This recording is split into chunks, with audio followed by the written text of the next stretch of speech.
အားလုံးပဲမင်္ဂလာပါရှင်ဒီနေ့ဒီဗီဒီယိုထဲမှာဗီတာမင်လို့ခေါ်တဲ့သက်ဆောင်တဲ့အကြောင်းကိုပြပြပေးသွားမှာပဲဖြစ်ပါတယ်လူတို့ရဲ့ဒီနေ့ဒါမှာဒီဗီတာမင်လို့ခေါ်တဲ့သက်ဆောင်တဲ့ဘလောက်ပမာဏလိုအပ်တာလဲဘလောက်ပမာဏစားလိုက်လို့ရှိရင်ခန္ဓာကိုယ်ထဲမှာ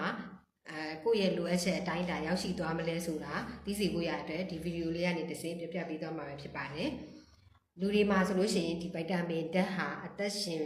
ဖို့အတွက်ယောဂါတွေကိုကာကွယ်ဖို့ကင်းဝေးဖို့အတွက်အရေးကြီးတဲ့အတွက်ကြောင့်မလို့သက်ဆောင်တက်လို့တင်စားပြီးတော့ခေါ်ဝေါ်ခြင်းပဲဖြစ်ပါတယ်သက်ဆောင်တက်ရဲ့ထူးခြားချက်ဟာသက်ဆောင်တက်အမျိုးမျိုးရှိတဲ့အားလျော်စွာတစ်မျိုးစီကိုများများစားရမလို့ပဲနဲ့ဗီတာမင်အမျိုးစုံပေါ့နော်နည်းနည်းချင်းဒီစားပေးုံနဲ့လုံလောက်တာမျိုးကိုတွေ့ရပါတယ်ဗီတာမင်တို့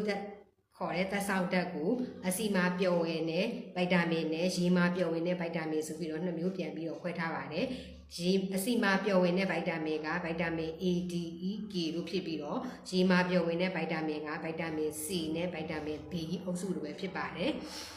အဲ့တော့အဆီမာပျော်ဝင်တဲ့ဗီတာမင် A ပေါ့နော်ဗီတာမင်မှာ A ဟာဆိုလို့ရှိရင်ငါးကြီးစီမှာအကျွဲဝါဆုံးပဲဖြစ်တယ်ပြီးတော့နို့ထောပတ်ဒိန်ငယ်အသေးငါးဦးကြက်ဦးဘဲဦးစတာတွေမှာလည်းဗီတာမင် A အတော့အသင့်ပါတယ်ပေါ့နော်ပြီးရင်စိမ့်လန်းတဲ့ဟင်းသီးရွက်ပေါ့နော်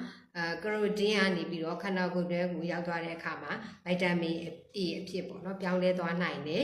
အစိမ်းရောင်ရှိတဲ့ဟင်းသီးရွက်တွေကင်မွန်းခြင်းပေါ့စူပုတ်တန်းတလုံးဟင်းနုနွယ်ကစုံရွက်ဆက်လက်ရွက်ကော်ပီတုပ်ပေါ့နော်စတာတွေနဲ့အနီရောင်ရှိတဲ့တစ်တိတိဥတွေပေါ့နော်မုံလာဥနီမုံလာဥဝါကစုံ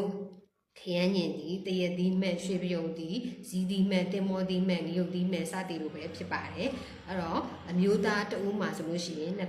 2600ယူနစ်နဲ့အသက်20ကနေ60အတွင်းမိန်းမတစ်ယောက်မှာဆိုလို့ရှိရင်လည်း2600ယူနစ်လိုအပ်ပါတယ်ကိုငွေဆောင်မိခင်တွေမှာတော့3600ယူနစ်လိုအပ်ပြီးတော့လူတိုက်မိခင်တွေမှာတော့4000ယူနစ်လိုအပ်တာကိုတွေ့ရှိရပါတယ်ဗီတာမင် A ရဲ့အကျိုးအာနိသင်တွေကခန္ဓာကိုယ်ကလပ်စီးနဲ့အရိုးတွေတိဆောက်ဖို့ဖွင့်ပြိုးဖို့အတွက်ပြုလုပ်ပေးရပေါ့နော်မျက်စိကိုလည်းကြည်ကြည်တယ်အသားရည်ကိုလည်းစုပြေးစေတယ်ယောဂဗျာဘေးကနေကာကွယ်ပေးတယ်ပေါ့နော်အဲ့တော့ဗီတာမင် A ချို့တဲ့လို့ရှိရင်အသားရည်ကျန်းပြီးတော့ကြာစုတွေထွက်လာမယ်မျက်စိမကြည်လင်တာအလင်းရောင်ကိုကောင်းကောင်းမကြည့်နိုင်တာညအခါမမြင်ရတဲ့ကြက်ညက်တဲ့ယောဂလိုမျိုးပေါ့နော်ဖြစ်စေလာနိုင်ပါတယ်အဲ့တော့ဗီတာမင် A ကိုအချိုးအစပေါ့နော်ဒီလိုအပ်တဲ့ပမာဏအတိုင်းစားသုံးသွားမယ်ဆိုလို့ရှိရင်ဗီတာမင်ချို့တဲ့